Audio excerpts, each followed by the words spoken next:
Dan alhamdulillah sejak berapa bulan yang lalu kita mulai dan sampai hari ini terus terus berjalan gitu berlangsung gitu. Dan seperti biasa nanti agenda ini direkam, jadi buat yang ketinggalan bisa lihat-lihat rekamannya. Gitu. Ustadz Mulyadi Budi ini adalah kakak kelas kita di SMA. Hmm. Ada yang bilang beliau ini malaikat di bumi. Gitu, guru saya yang jelas gitu. Sejak mentor pertama di Anaba itu beliau yang eh, mendidik saya. Baik. Ustadz Abdul Salam baru saja masuk. Ada Pak Sigit dari Keranji. Ada Bu Yanti Ermawati.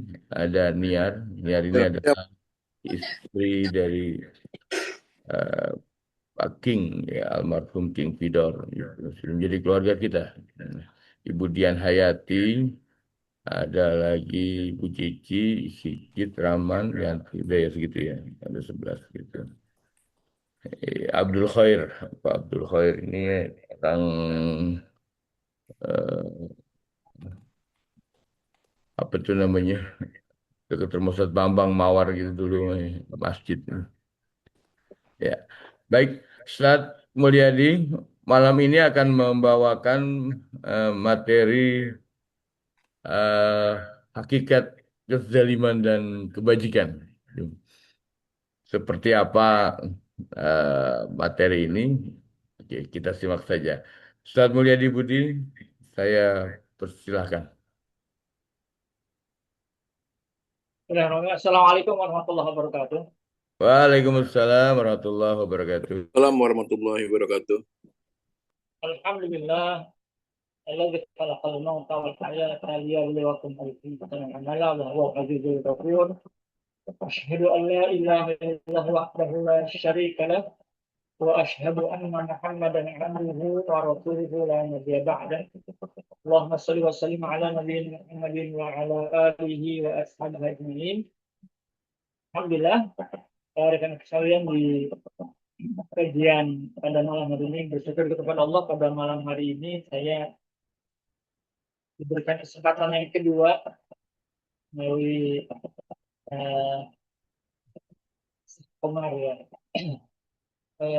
Komarudin dan bersyukur bisa bersilaturahmi kembali dengan teman-teman yang sedang bersama di angkatan 90. Bersyukur bahwa kita masih bisa menjalin komunikasi lewat sarana Zoom meeting ini dan tentu kita manfaatkan semua fasilitas yang ada untuk senantiasa tidak sekedar silaturahim tapi juga ada nilai tambah dari satu kita yaitu dengan label ilmi berbagi pemahaman berbagi pengetahuan sehingga saling mengingatkan di antara kita dalam usia kita yang tentu sudah memasuki masa-masa harusnya makin dewasa makin hari ya sehingga tentu lebih banyak bekal yang harus kita bawa ya, dalam perjalanan kita yang lebih panjang. Baik, pada malam hari ini saya ingin berbagi ya, tentang bagaimana memahami secara hakikat dari dua istilah yang tentu saling bertolak belakang. Di satu sisi kita harus mengenal hal-hal yang kurang baik atau tidak baik untuk menghindarinya. Di sisi lain kita juga harus mengenal nilai-nilai kebaikan untuk kita bisa mengikutinya. Yang di awal kita akan bedah itu hakikat dari kezaliman. Apa yang dikedepankan karena memang ketika kita tidak mengenal perilaku-perilaku yang salah, perilaku-perilaku yang menyimpang, kadang-kadang kita justru terjebak di dalamnya. Kalau kita mengenal hakikatnya, kita mengenal baik bagaimana keburukan-keburukan itu ciri-cirinya dan beragam hal tentangnya, maka kita berikhtiar untuk bisa menghindarinya. Itu esensi dari ketenangan. Mungkin kita akan lebih banyak membahas dan berbah juga masalah kezaliman lebih dahulu. Kalau masih waktu memungkinkan, kita akan coba lanjutkan dengan bagaimana kita secara sebaliknya kita mendalami tentang kebaikan-kebaikan. Ya. Izin saya berbagi ayat dulu ya.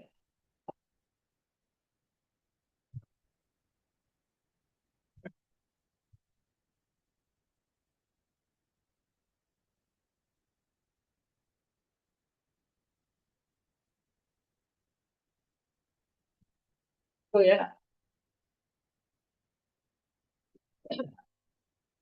ya. Ya dua hal, ada kezaliman, sebetulnya lawan dari zalim itu kalau milik kebaikan yang ada. Kita tidak bahas dulu. Kita akan lebih dahulu membahas tentang kezaliman itu sendiri, yang tentu kalau kita sering mendengar gitu ya, kezaliman itu biasanya diidentikan dengan perbuatan-perbuatan yang jahat, ya. Kalau kita bilang ada orang yang sangat zalim, biasanya yang terniat atau yang terbetik dalam kita kaitan dengan seorang penguasa, ya, atau pelaku-pelaku yang kasar. Ya. Apa sebenarnya dari makna kezaliman itu sendiri? Ya, kita akan lihat. Ya, kata-kata zalim Indonesia kan kadang-kadang memang berbeda ya. Kata-kata karena hurufnya za, ya. Zulmun atau zalim itu salah satu ungkapan tindak kesalahan dalam Al-Quran. Sangat banyak ya. Waktu mengulang kata-kata itu ya, sebagai bentuknya sampai disebut sekitar 289 kali.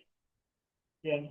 Betapa penting kita memahaminya karena Allah juga mengulang-ulang kalimat ini. Ya. Dan secara umum kata zalim itu artinya kebalikan dari kata-kata adil. Ya. Jadi lawan dari kata zalim adalah adil. Ya. Kalau adil dipahami sebagai meletakkan sesuatu sesuai dengan tempatnya, maka zalim dipahami dengan kalimat makna tidak meletakkan sesuatu di tempat yang seharusnya. Itu secara bahasa. Ya. Zalim itu secara bahasa seperti itu. Ya. Kita hantar dari surat Al-Kahfi, surat yang banyak baca. Ya, diingatkan oleh Allah Subhanahu wa taala, "A'udzubillahi minasyaitonir rajim. Wa man azlamu mimman dzukira bi ayati rabbih fa'arad anha wa nasiya ma qaddamat." Ini eh, rangkaian dari surat Al-Kahfi yang menceritakan tentang bagaimana di zaman Nabi Muhammad SAW juga banyak orang-orang yang berbuat zalim. Kata Allah, siapakah yang lebih zalim dari orang yang memperingatkan ayat-ayatnya, lalu dia berpaling dari tanya, kemudian mereka melupakan, berpaling kepada siapa kebenaran, dan mereka melupakan apa yang sudah mereka kerjakan ya di masa lalu. Ini sesungguhnya eh, Allah sebutkan kalimat siapakah lebih zalim dari orang-orang yang diingatkan oleh Allah dengan ayat-ayat Allah, mereka berkali bahkan melupakan apa yang sudah mereka perbuat dengan tangan mereka. Inna ja'alna ala qulubihim akinatan ayafqahuhu wa fi adhanihim waqra. Allah telah meletakkan penutup pada hati mereka. Apa yang disampaikan, yang kemudian Allah tutup juga pendengarannya, sehingga mereka juga di sisi tidak, hatinya tertutup, telinganya tertutup. Ini sesungguhnya yang tentu menjadi perhatian bagi kita, bagaimana orang-orang zalim itu Allah berikan balasan justru semakin jauh kepada Allah dengan ditutup hati dan pendengarannya. Ya. Oleh karena itu, Imam Al-Asbahani dalam kitabnya disebutkan penjelasan zalim tadi, zalim itu meletakkan sesuatu bukan pada posisinya yang tepat baginya, baik karena kurang ataupun karena adanya tambahan, baik tidak sesuai dari segi waktu ataupun dari segi tempat. Jadi, rekan sekalian, zalim itu kalau kita pakai bahasa ya, seperti itu, bukan hanya bicara tentang orang yang berbuat jahat, ya, tapi setiap perbuatan yang dilakukan tidak selayaknya, tidak sepantasnya, tidak seharusnya, itu disebut dengan itu zalim. Ya, ya. Jadi pada prinsip dasarnya zalim itu perbuatan yang salah, tindakan yang melanggar peraturan, sesuatu yang tidak tepat. Namun pada perkenalan, karena menggunakan kata ini disebutnya sebagai dosa yang sangat besar. Ya, nanti kita lihat dalam beberapa ayat. Ya. Sehingga Allah sebutkan ya, hadis kursinya, ya ibadi, maksudnya hamba-hambaku, ini hadis kursi, Muslim ya. Sesungguhnya aku telah mengharamkan kezaliman atas diriku. Dan aku haramkan pula kalian berbuat zalim. Janganlah kalian saling menzalim. Allah sendiri mengharamkan perbuatan zalim bagi dirinya. Allah haramkan pula buat kita semua di antara kita saling menzalimi, janganlah kita saling menzalimi. Ya, ini jelas tangannya berita. Ya. Nanti dalam banyak ayat ini, banyak hadis. Kita masuk dulu kepada jenis-jenis perbuatan zalim. Bukan. Jadi orang zalim itu ternyata tidak hanya bicara masalah berbuat tidak baik kepada orang lain, ya, berbuat aniaya kepada orang lain, tapi ternyata ada 3 bentuk kezaliman.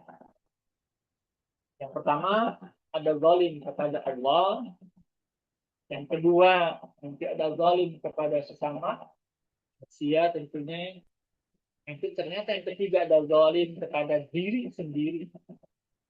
Ya. Yang pertama yang tentu yang terbesar yang kita bahas adalah bagaimana Allah sebutkan ada kezaliman terhadap hak Allah, ada orang manusia yang jelas dilakukan Allah, tapi berbuat zalim kepada Allah.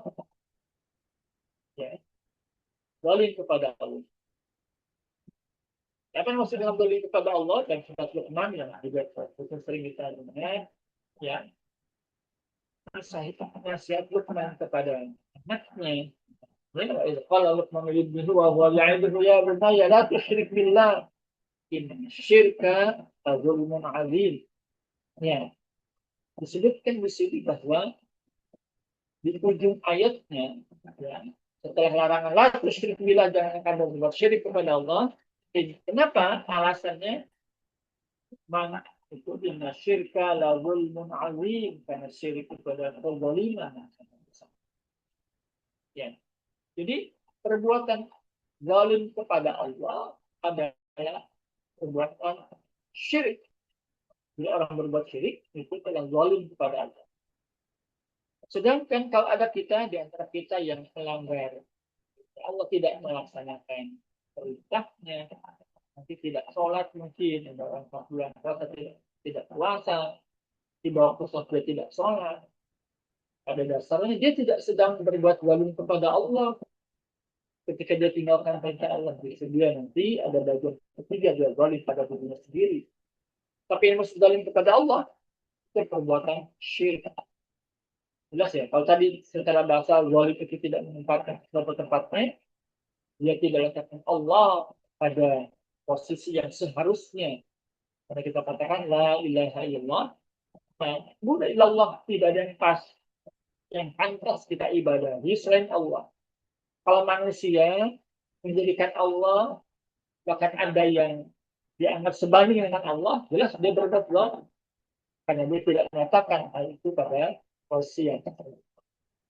Jika ada manusia dianggap penting, manusia diagung-agungkan, atau sesuatu yang diagung-agungkan selain Allah, dia telah berbuat. Berarti orang tersebut telah zalim ya Allah.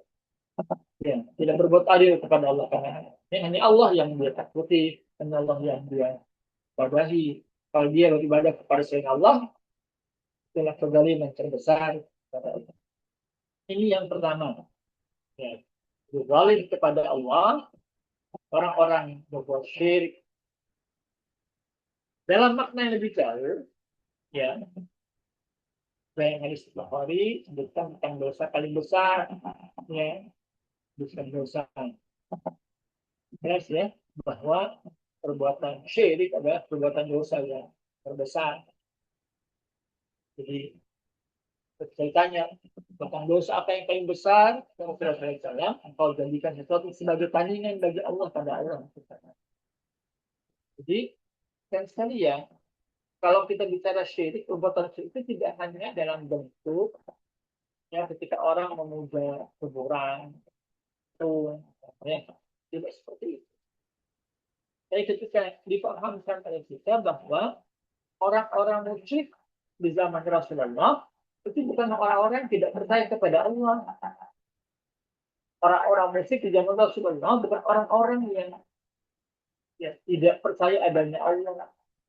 Tetapi ketika mereka ditanya, kenapa ya, mereka berbuat seperti itu? Ya, aksi menyembah berhala ya dan beragam bentuk dosa yang lain. Ya, mereka mengatakan ketika mereka bagi berhala dengan mengatakan ya qaribuna ila Allah zulfa. Kami sembah berhala ini justru dalam rangka lebih mendekatkan diri kami kepada Allah. Ya, ini sudah pemahaman yang berasal dari orang syirik sekali lagi bukan orang yang tidak percaya kepada Allah tapi dia salah dalam memahami Allah sebagai Rabb, Allah sebagai Tuhan, sebagai fasilitas untuk diibadah. Jadi ini mungkin yang harus kita coba uruskan bahwa orang syirik itu secara pengakuan mereka mengaku percaya kepada Allah. Bahkan ya zaman Rasulullah ketika itu ulama disebutkan, kalaulah ditanyakan kepada mereka, walin sal teman falafas sama saya pun Allah. Kalau orang-orang syirik itu ditanya, siapakah pencipta langit dan bumi? Bahkan siapa pencipta kalian? Mereka pasti jawabnya Allah. Ya, mereka jawab Allah. Bahkan lisan mereka itu sudah terbiasa menyebut asma Allah, Allah, Allah. Sudah biasa orang-orang syirik.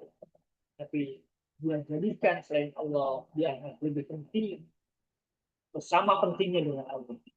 Itulah makna kesyirikan yang harus kita waspadai. Ya. Jadi perbuatan zalim yang pertama adalah zalim kepada Allah dalam bentuk kesyirikan menjadikan Allah makhluk sebagai tandingan Allah. Baik. Kedua, yang ada orang ini yang selama ini kita kenal, yang zalim terhadap hak Anda. Ya. Jadi apa saja yang jelas ketika seseorang bicara saudara muslim ya